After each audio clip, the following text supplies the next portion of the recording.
नवरात्रि में प्रथम पूजा तो माता शैलपुत्री की होती है, किंतु इनसे जुड़ी कथा तो अब भी शेष थी राजा देवोदास। उधर प्रजापति दक्ष नंदी एवं अन्य गणों के साथ अब कुछ अनुचित करने जा रहे थे।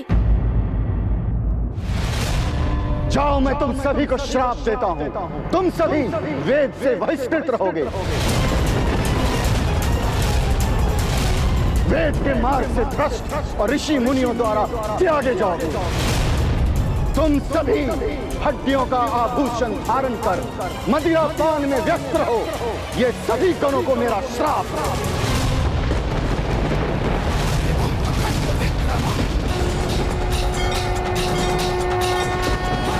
ये तीव्र वायु प्रवाह, ये प्रचंड ध्वनि, ऐसा अंधकार, ये सब क्या हो रहा है?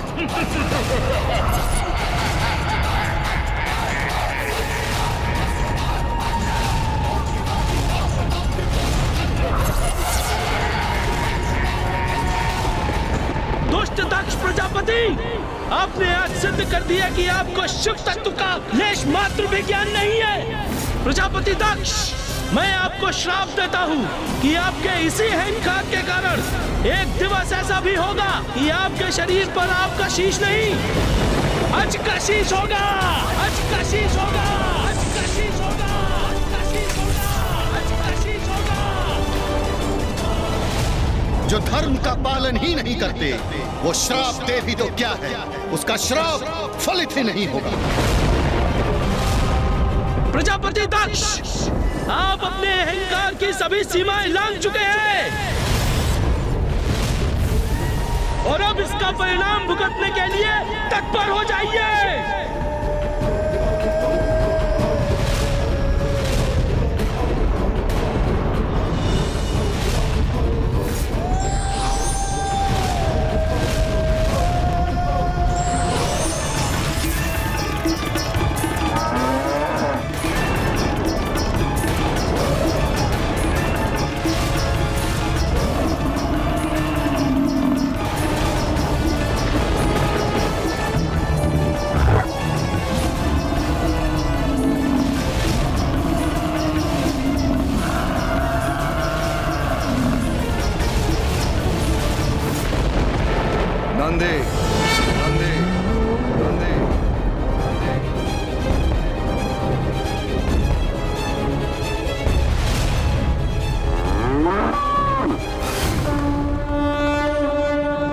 प्रजापति दक्ष और नंदी के इस व्यवहार के कारण तो महादेव का क्रोध अपने चरम पर होगा ना? फिर क्या हुआ ब्राह्मण देवता? महादेव तो स्वयं परम ब्रह्म है, अनादि हैं, अनंत हैं और किसी भी शाप से परे। इसलिए जो उनका है, कोई शाप देकर उस वस्तु आदि से उन्हें कैसे वंचित कर सकता है? आपके इन्हीं प्रश्नों का उत्तर देने के लिए ही तो हम यहाँ आए हैं महाराज देवदास।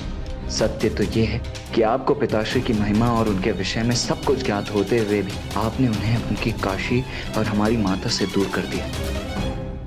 माता, यही तो विडंबना है कि कभी कभी ऐसे महाज्ञानी व्यक्ति भी भूल कर बैठते हैं, जैसे दक्ष प्रजापति ने की। स्वयं परम ज्ञानी होते हुए भी दंभ और अहंकार के मद में उन्हें सर्वोच्च होने की भ्रांति हो गई थी और उन्होंने तो ये भी मान लिया था कि वो तो ईश्वर से भी ऊंचे पद पर स्थापित है। और इसी भ्रम के कारण एक ऐसी घटना घटित हुई जिसका बहुत भीषण परिणाम हुआ।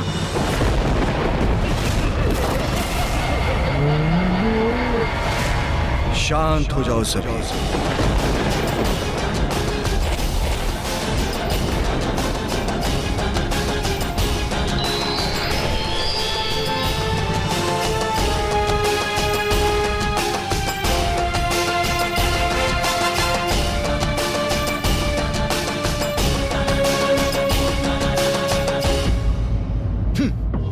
मुझे आतंकित करेंगे इन अघोरी के गण। महादेव ने गणों को रोककर उचित ही किया। नंदी, तुम तो परम ज्ञानी हो, इसलिए तुम्हें तो अपने क्रोध पर नियंत्रण रखना चाहिए, अन्यथा तुम्हारे ज्ञान का क्या लाभ? प्रभु, प्रजापति दक्ष अपनी सभी सीमाएं लांघ चुके थे। इसलिए मैं उत्तेजित हो गया। इन्होंने तो इतना दुस्साहस कर दिया कि आपको भी है। उन्होंने मुझे श्राप दिया। मैं इन कुलहीन, कुसंस्कारी, दुष्ट प्रवृत्तिधारी, शमशान में निवास करने वाले को श्राप देता हूँ। नंदे, तुम ये कैसे भूल गए कि कोई मुझे श्राप नहीं दे सकता? तुम कैसे भूल गए कि मैं ही यज्ञ हूं, मैं ही यज्ञ कर्म हूं, और यज्ञ के सभी साधन भी मैं हूं।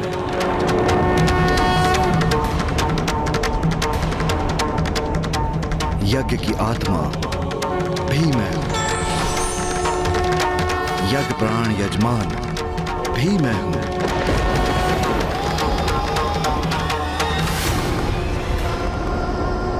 और जो यज्ञ से बहिष्कृत हैं, वो भी मैं हूं।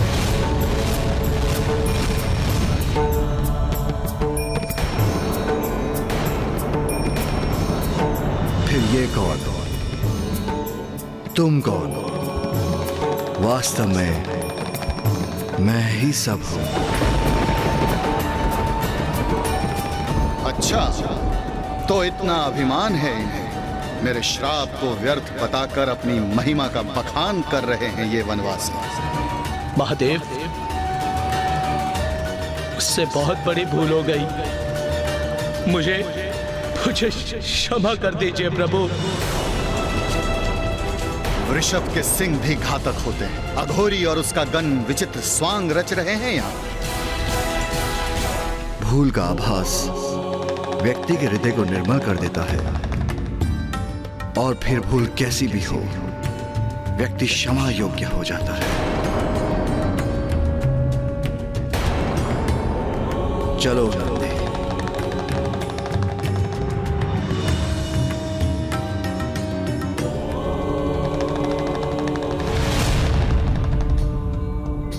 अद्भुत। महादेव ने क्रोधित हुए बिना संसार का सबसे गुण रहस्य इतने सरल शब्दों में समझा दिया। तो क्या प्रजापति दक्ष उनके संदेश को समझ सके? नहीं माता, कुछ नहीं समझे।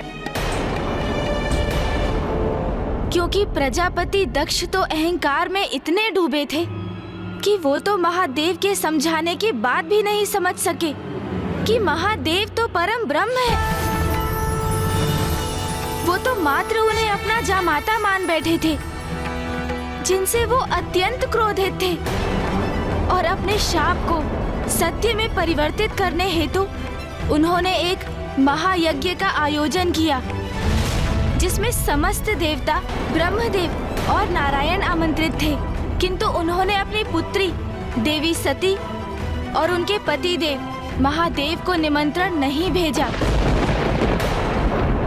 किंतु महादेव के मना करने पर भी माता सती अपने पिता दक्ष प्रजापति के यज्ञ में प्रस्तुत हो गईं।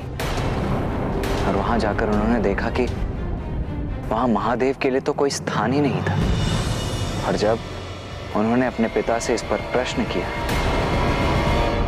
तो प्रजापति दक्ष ने महादेव का घोर अपमान किया। जिसे सदैव भूत प्रेत पिशाचों से घिरे रहना प्रिय हो, वो मंगलकारी कैसे हो सकता है? अरे वो तो अमंगलकारी है। वो अकुलिन, उदंड है, जिसे स्वच्छता का रत्ती भर भी ज्ञान नहीं। तुम मुझे उसे इस महायज्ञ में आमंत्रित करने के लिए कह रही हो। अरे उसे इस महायज्ञ में तो क्या, मैं किसी यज्ञ में आमंत्रित नहीं करूंगा। माता उस यज्ञ में गई ही क्यों, जहाँ वो आमंत्रित ही नहीं थी? माता, यही तो प्रभु की महालीला है। नंदी जी ने जो शाप प्रजापति दक्ष को दिया था, उसे तो पूर्ण होना ही था ना। मैं आपको श्राप देता हूँ कि आपके इसी अहंकार के कारण एक दिवस ऐसा भी होगा कि आपके शरीर पर आपका शीश नहीं, अज का शीश होगा। तो ये घटना उसी का निमित्त बनी। माता सती समझ चुकी थी कि एकमात्र प्रभु रौद्र रूप में ही दक्ष एवं उनके सहयोगियों का अहंकार मिटा सकते हैं, और महादेव का रुद्र रूप जागृत करने हेतु माता ने उसी महायज्ञ में स्वयं का दाह कर दिया। हे योगाग्नि प्रकट हुई और अपने में समा के भस्म कर दीजिए मुझे।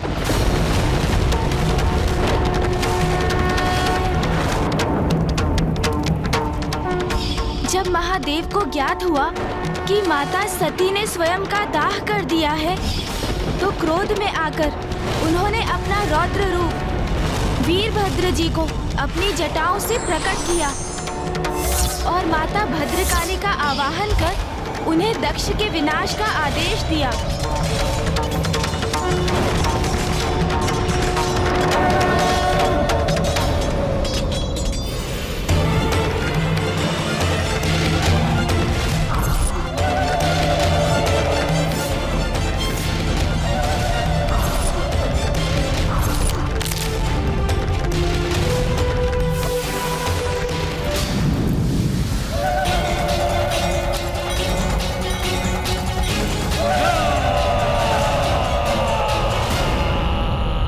वहां अपनी संहार लीला के उपरांत वीरभद्र और माता भद्रकाली ने दक्ष प्रजापति के राजभवन से प्रस्थान कर दिया। नंदी जी का शाप फलित हो चुका था और दक्ष प्रजापति की पत्नी देवी प्रसूति की विनती सुन और समस्त देवताओं के निवेदन को स्वीकार कर महादेव ने दक्ष प्रजापति को पुनः जीवन दान अवश्य दिया, किंतु अब उनका शीश पूर्व की भांति नहीं, एक अज का शीश था। जहां एक और महादेव अपनी प्रिय देवी सती को खोकर शुद्ध और अशांत थे, वहीं दूसरी ओर वीरभद्र और मां भद्रकाली अभी भी रोष से भरे आगे बढ़ते जा रहे थे। समय के साथ मां भद्रकाली का क्रोध तो शांत हो गया, किंतु उन्हें आभास हुआ कि वीरभद्र अभी भी अत्यंत क्रुद्ध और रोष में थे, जिसके कारण सृष्टि में विनाश की स्थिति उत्पन्न हो चुकी थी। ये क्या? इनका क्रोध तो शांत ही नहीं हो रहा है। और इसी प्रकार आगे बढ़ते बढ़ते वीरभद्र जी और माता भद्रकाली गोदावरी नदी के तट तक पहुंच गए।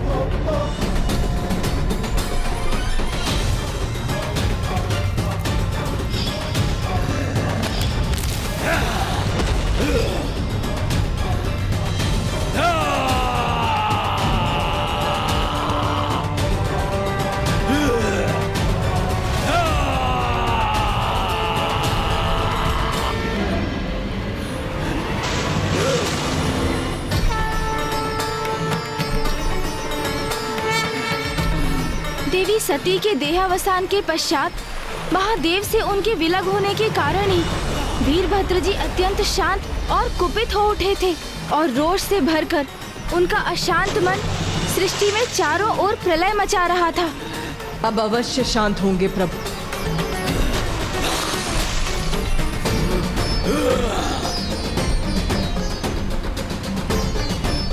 व्यर्थ है ये मेरा प्रयास, रक्त रंजित है मेरा तन, क्रोधित है मेरा मन, और वो ऐसे शांत नहीं होगा।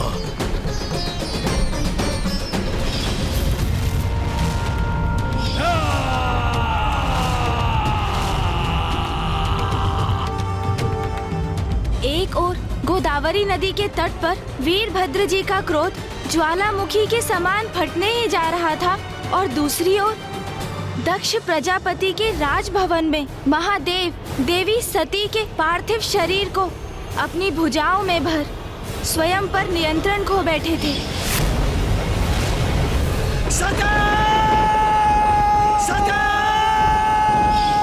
और उसके उपरांत आरंभ हुआ विनाश का तांडव।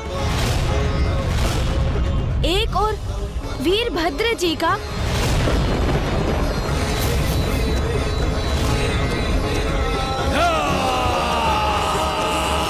तो दूसरी ओर स्वयं महादेव का।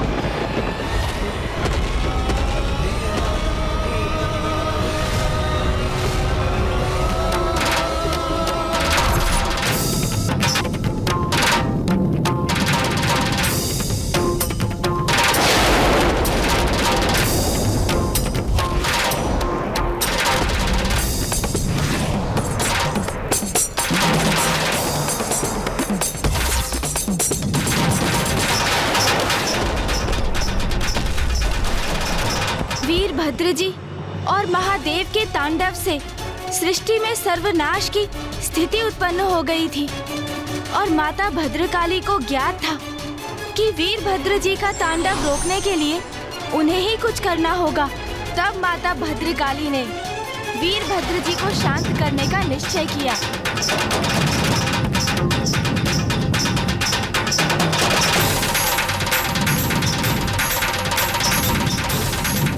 प्रभु के आवेश से उत्पन्न ऊर्जा तो मुझे उन तक पहुंचने भी नहीं दे रही है और उन्हें तो जैसे मेरे होने का आभास भी नहीं।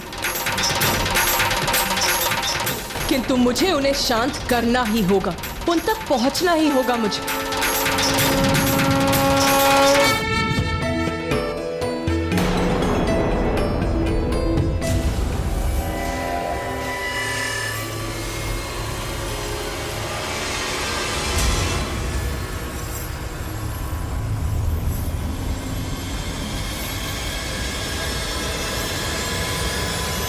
माता भद्रकाली जल में विलीन हो गई, किंतु इससे वीरभद्र जी का क्रोध कैसे शांत होने वाला था?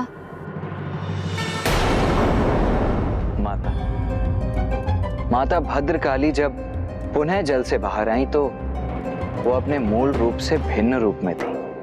अर्थात ब्राह्मण देवता, क्या था उनका रूप?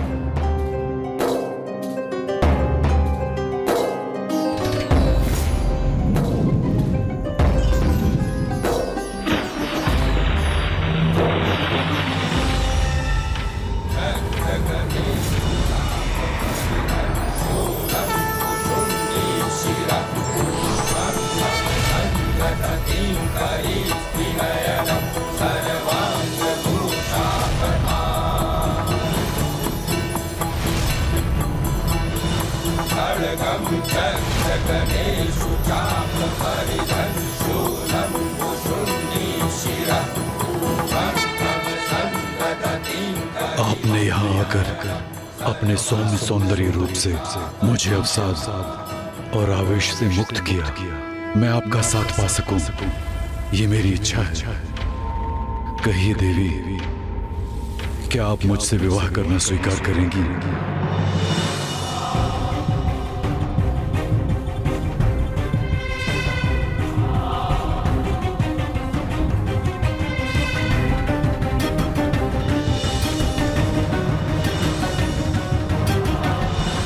नहीं।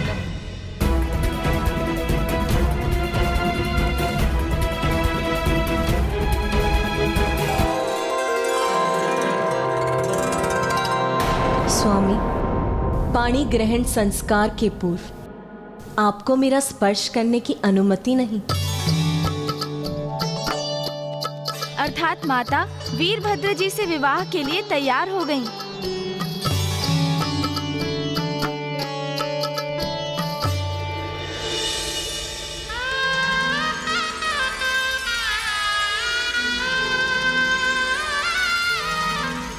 वीरभद्र जी और माता भद्रकाली जी का विवाह संपन्न हुआ और वो एक हुए।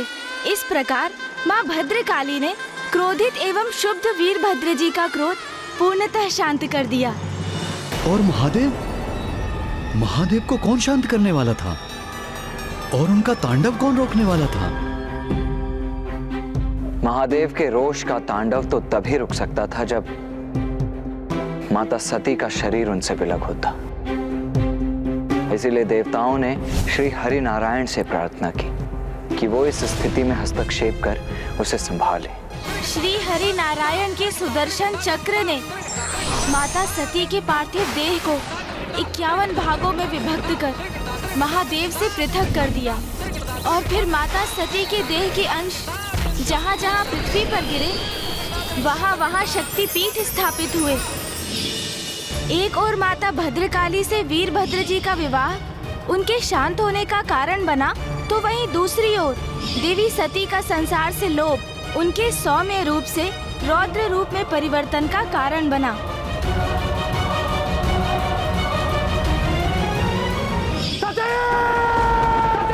माता सती के देह से विलग हो जाने से भी महादेव सामान्य नहीं थे।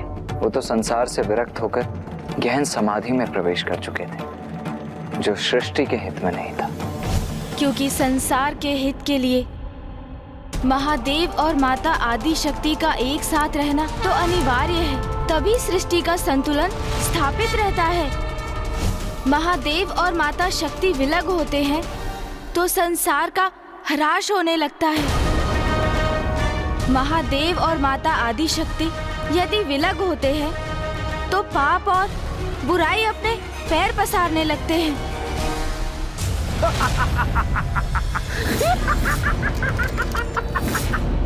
महादेव और माता आदि शक्ति के विलग होने से कभी कुछ भला नहीं हुआ है, ना तब और ना ही कभी और। अनर्थ? महादेव और देवी सती का विलग होना अर्थात महाअनर्थ। आप भी तो उनके विलग होने का एक कारण है राजा देवोदास।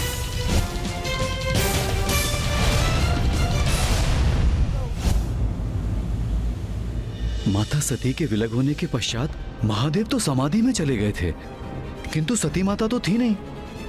तो महादेव को उनकी अवस्था से कौन निकालने वाला था? माता शैलपुत्री। किंतु गुणेश जी, कौन थी ये माता शैलपुत्री?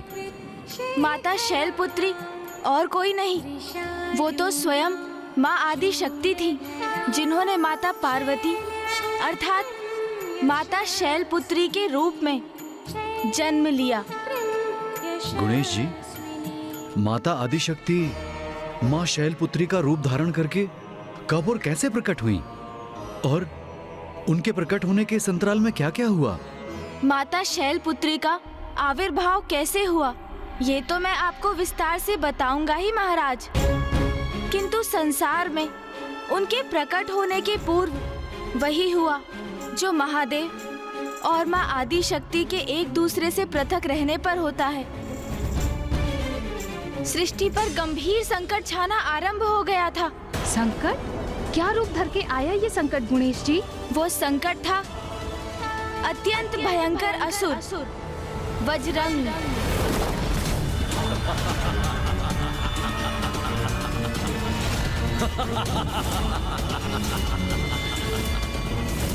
इतना शक्तिशाली असुर जो सृष्टि के लिए संकट बन गया, कौन था ये वज्रंग?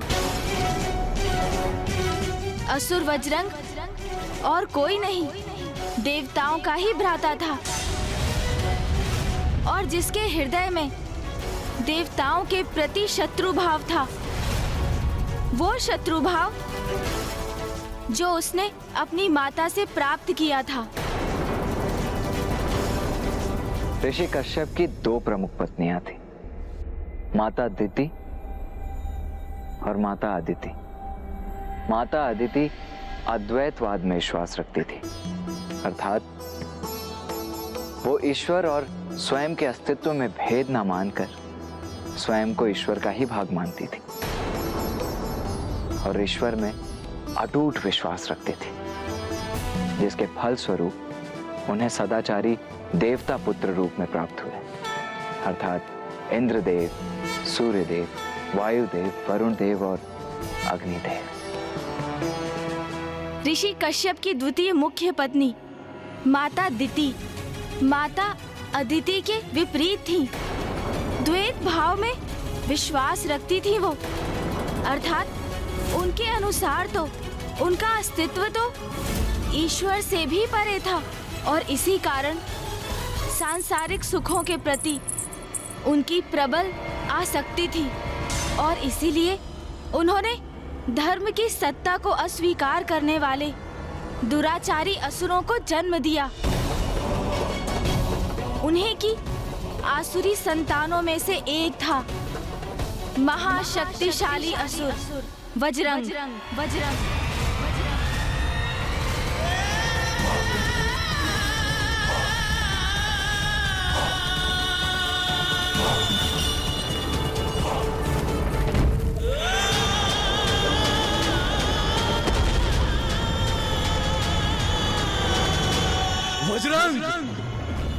वज्रंग हूं मैं। अर्थात जहाँ एक ओर ऋषि कश्यप देवताओं के जनक थे, दूसरी ओर अनाचारी असुर भी उन्हीं के संतान थे। हाँ माता, जहाँ एक ओर माता अदिति ईश्वर के साथ एकात्मता के भाव में लीन थी। वहीं माता अदिति सत्ता और शक्ति के लोभ से ग्रसित थी। माता का असंतोष, उनका लोभ उनके पुत्रों का भी स्वभाव बना, जिसमें प्रमुख था वज्रंग। फिर क्या हुआ? वही जो सदैव होता आ रहा है। वज्रंग ने अपनी कुयोजनाओं को साकार करने के लिए फिर घोर तपस्या की। ओम ब्रह्मदेवाय नमः। ओम ब्रह्मदेवाय नमः। ओम ब्रह्मदेवाय नमः। और फिर ब्रह्मदेव ने उससे प्रसन्न होकर उसे दर्शन दिए। वज्रंग ने वरदान स्वरूप उनसे अमृतत्व मांगा, किंतु ब्रह्मदेव ने उसके इस आग्रह को अस्वीकार कर दिया और तब वज्रंग ने वो वरदान मांग लिया जो सृष्टि के लिए अत्यंत ही घातक और विनाशकारी सिद्ध होने वाला था। तो फिर मुझे ये वरदान दीजिए प्रभु कि मैं स्वर्ग पर विजय प्राप्त कर सकूं। तथास्तु। इस वरदान से उसकी शक्ति और साहस में और भी वृद्धि हुई, जिसके साथ उसने स्वर्ग पर आक्रमण कर दिया।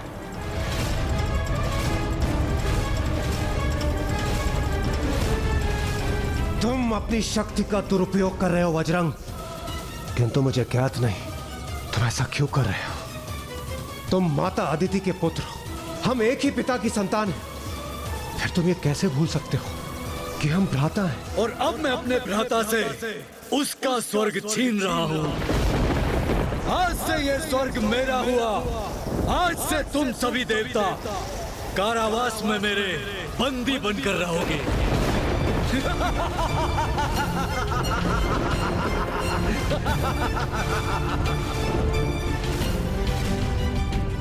फिर क्या हुआ गुणेश जी? एक पिता ने अपने पुत्र से इस स्थिति में हस्तक्षेप करने का अनुरोध किया। प्रणाम पिताश्री। पुत्र कश्यप, वज्रंग अहंकार के वश में विवेक शून्य हो गया है। उसने अपने भ्राताओं देवताओं को बंदी बना लिया है। मैं चाहता हूं आप उसे समझाएं। ये अनुचित कृत्य करने से उसे रोकिए। उचित है पिताश्री। मैं पुत्र वज्रंग को समझाकर उसका विवेक जागृत करने का प्रयास करूंगा।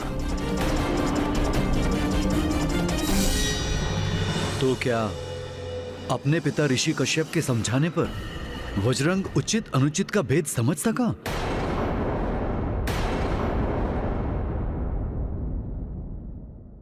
महाराज, यदि कोई व्यक्ति अपने उचित मार्ग से भटक जाता है तो उसकी बुद्धि भ्रष्ट हो जाती है।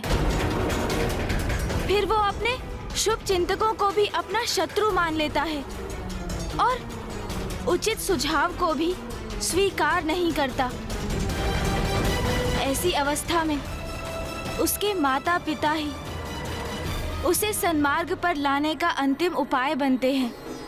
यदि वो व्यक्ति अपने माता पिता के वचनों को गंभीरता से ले, उनके सुझावों को आत्मसात कर ले, तो वो पुनः सन्मार्ग पर आकर अपने भूलों को सुधार सकता है। इसी विचार से एक पिता अपने पुत्र को समझाने गए। पुत्र वज्रंग,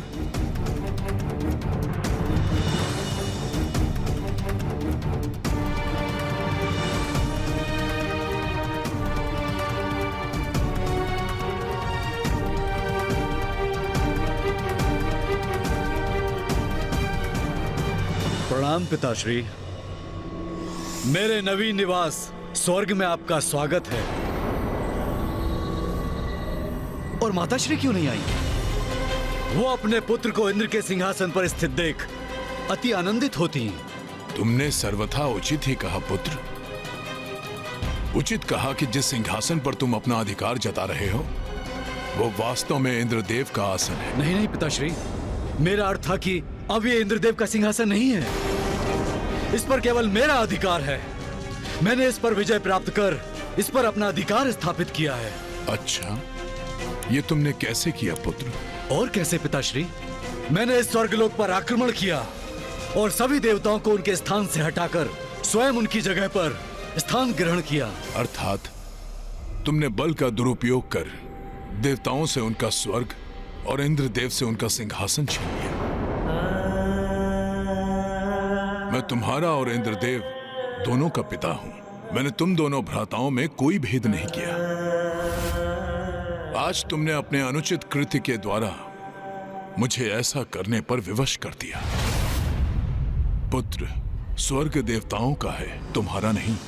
तुम इस आसन पर स्थित होकर स्वर्ग के अधिपति होने का ढोंग अवश्य कर सकते हो, किंतु वो ढोंग के सिवा और कुछ नहीं है। क्योंकि जो तुम्हारा नहीं है, तुम उसे प्राप्त कर सदैव सुख और संतुष्टि के भाव से वंचित ही रहोगे।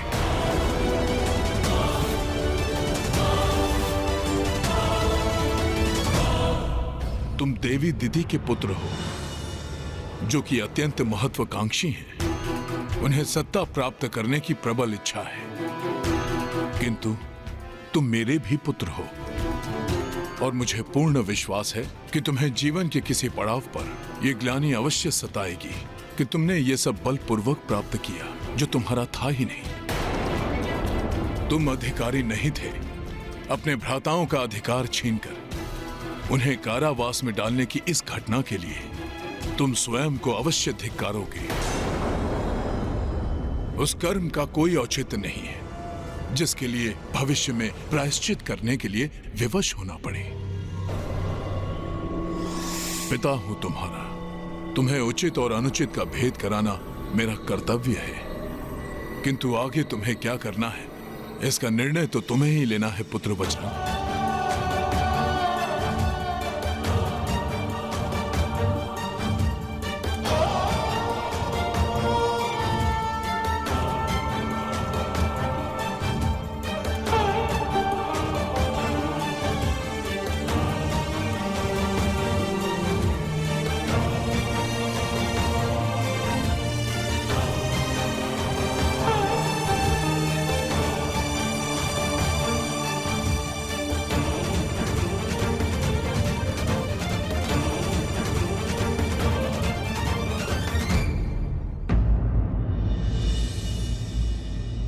तुम इस आसन पर स्थित होकर स्वर्ग के अधिपति होने का ढोंग अवश्य कर सकते हो, किंतु वो ढोंग के सिवा और कुछ नहीं है। क्योंकि जो तुम्हारा नहीं है, तुम उसे प्राप्त कर सदैव सुख और संतुष्टि के भाव से वंचित ही रहोगे।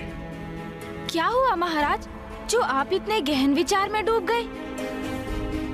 क्या जो कुछ ऋषि कश्यप ने अपने पुत्र वज्रंग से कहा, उससे आप सहमत नहीं है?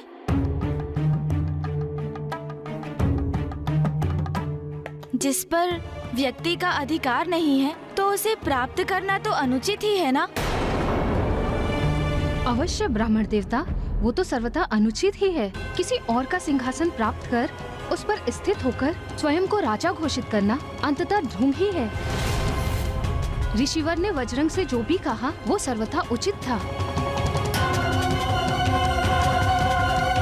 किंतु मुझे विश्वास है वज्रंग ने सिंहासन लौटाया नहीं होगा, क्योंकि अंततः वो असुर ही है और असुर प्रवृत्ति न्यायोचित आचरण कहाँ करने देती है। यदि मन में स्वयं को सुधारने की इच्छा हो तो एक असुर भी स्वयं को सुधारने में सक्षम हो जाता है। बस आवश्यकता है तो सन्मार्ग पर आने की, उचित कर्म करने की प्रबल इच्छा की। लौटा दो उसे जिस पर तुम्हारा कोई अधिकार नहीं, जो तुमने किसी अन्य से प्राप्त किया है। ये सिंहासन जिस पर स्थित हो तुम, उसे उसके वास्तविक अधिकारी के लिए रिक्त कर दो।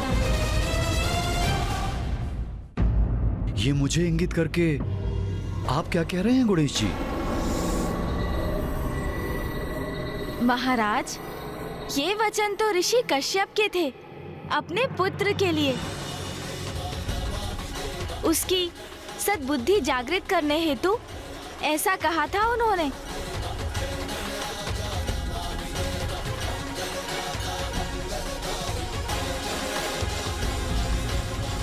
तो जब वज्रंग ने अपने पिता ऋषि कश्यप के कठोर वचन सुने तो उसे अपनी भूल का आभास हुआ।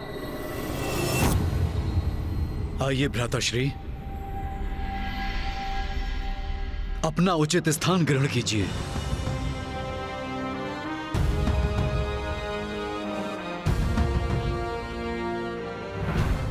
भ्राता इंद्र, मुझे क्षमा करें।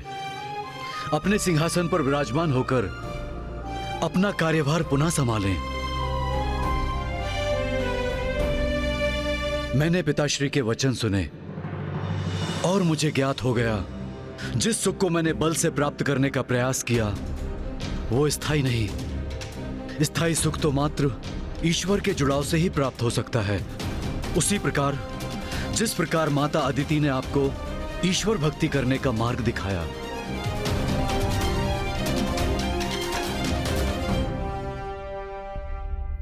बजरंग, तुम हमारे भ्राता हो, इसलिए मैंने तुम्हें क्षमा किया। इसलिए मैं तुमसे अनुरोध करता हूं, तुम यहीं स्वर्गलोक में स्थित होकर मेरी राज्यसभा में मंत्री पद स्वीकार करो। नहीं भ्राता इंद्र, मेरी तो बस अब एक ही धुन है, ईश्वर से जुड़ाव की धुन। ईश्वर की भक्ति में लीन होकर मैं परम सुख और आनंद प्राप्त करना चाहता हूं। और ईश्वर से जुड़ाव का केवल एक ही मार्ग है, तप का मार्ग। इसलिए मैं कठोर तप करने जा रहा हूं। इसलिए अब मुझे आज्ञा दीजिए। मुझे तुम पर गर्व है। वज्रंग पूर्ण रूप से परिवर्तित हो गया। सत्ता के लोभ को त्याग कर तप में लीन हुआ, सदाचारी जीवन जीने लगा। और ये सब इसीलिए हुआ क्योंकि उसने अपने पिता के वचन सुने। वज्रंग के साथ उसकी पत्नी वारंगी भी थी, जो सदा अपने तपस्वी पति की सेवा में लीन रहती थी। तो ऋषि कश्यप वज्रंग से उत्पन्न संकट को निवारण करने में सफल हुए? नहीं महाराज, ऋषि कश्यप तो अपने पुत्र वज्रंग के हृदय परिवर्तन करने में समर्थ थे, किंतु ब्रह्मांड, वो तो अभी भी माता आदि शक्ति के अभाव से जूझ रहा था, क्योंकि उनकी अनुपस्थिति के कारण संसार में दुष्टता का प्रभाव होता है। और इस बार भी ऐसा ही कुछ हुआ। और वो थी वज्रंग की पत्नी वारंगी। अपने पति की भांति निर्मल नहीं हुआ था, अपितु वो सभी सुख पाना चाहती थी जिन्हें वज्रंग त्याग कर आया था।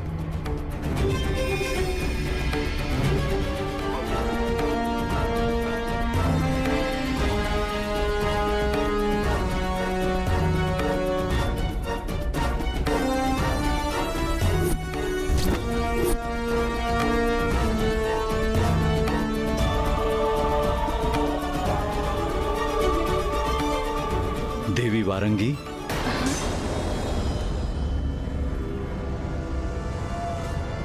तुम कुशल तो हो ना प्रिय? क्षमा कीजिएगा नाथ, वो निद्रा का प्रभाव छा गया था मुझ पर। आप विश्राम कीजिए ना, मैं आपके पाँव दबा देती हूँ। तुम मेरी कितनी सेवा करती हो, मैं भी तुम्हें कुछ प्रदान कर पाता तो कितना उत्तम होता। वो तो आप अवश्य कर सकते हैं। मुझे जो चाहिए वो आप मुझे दे सकते हैं। तो फिर मांगो वारंगी, क्या चाहिए तुम्हें?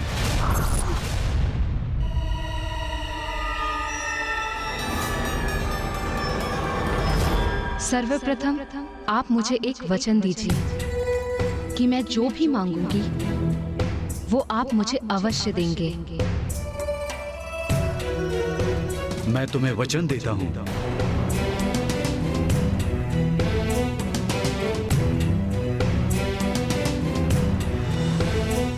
स्वामी, मुझे आपसे एक ऐसा पुत्र चाहिए जो हरि का विरोधी बने और त्रिलोक का विजेता।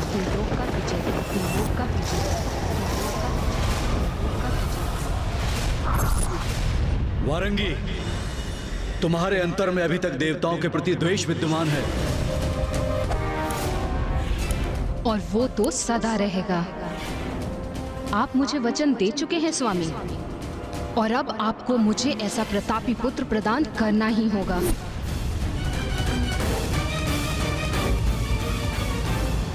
वज्रंग अपनी सभी इच्छाओं को साध कर प्रभु में लीन होकर कठोर तप कर रहा था, किंतु उसकी पत्नी अभी भी देवताओं से घृणा करती थी। तो फिर वज्रंग ने क्या किया? वही जो पूर्व में उसने स्वयं के लिए किया, अब उसने अपनी पत्नी के लिए किया, कठोर तप। ओम ब्रह्मदेवाय नमः, ओम ब्रह्मदेवाय नमः, ओम ब्रह्मदेवाय नमः। और एक बार पुनः ब्रह्मदेव उसके समक्ष प्रकट होने के लिए विवश हो गए।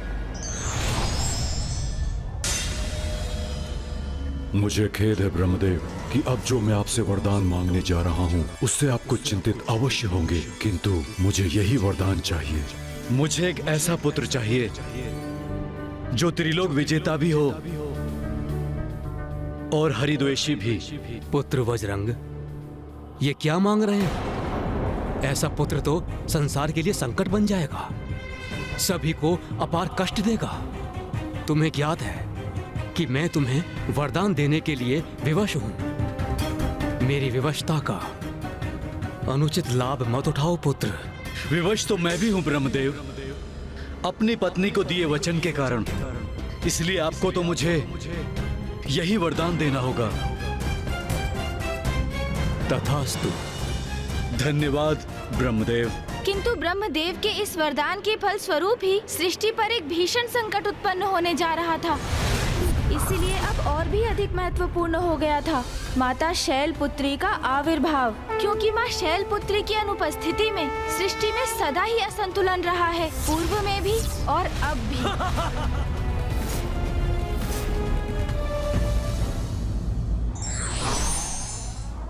सदाचार बुरे से बुरे आसुरी प्रवृत्ति को भी सदाचार पर लौटने पर विवश करता है। धार्मिक वीडियो सबसे पहले देखने के लिए हमारे चैनल को सब्सक्राइब करें और बेल आइकन दबाएं।